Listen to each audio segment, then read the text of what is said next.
G'day friends, welcome to Aussie Moto and Outdoors. A good friend of mine said to me the other day, Cam, what are the headlights like on your motorcycle? And I thought to myself, I don't know.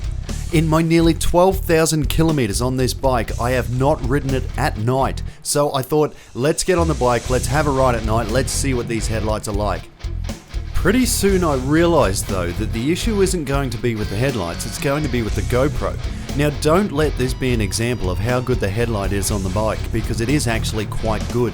However, this GoPro, what's my GoPro, a cheap Hero 7 Silver, it is crap for capturing low light footage.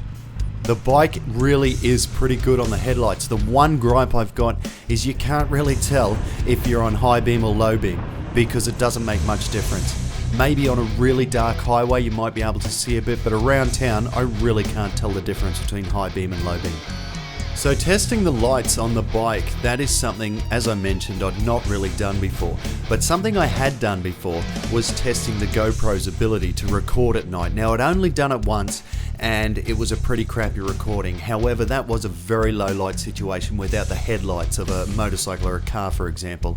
So I knew it was going to be a bit of a test on the GoPro, so I did pull up and have a look at the footage. And when I realized it was substandard, I decided, well, I'll pull up in a car park and I'll get some shots of the bike with my phone, because my phone does take better low light pictures than the GoPro.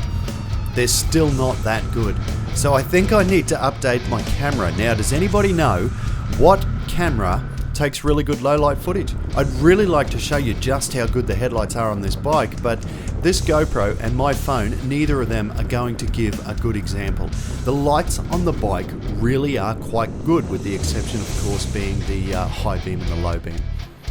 Now, one thing I do love about the R3's headlights is the fact you get both lights on at all times, instead of just one for low beam and one for high beam. So that's it for today, just a quick video. Put your phones down, get outside.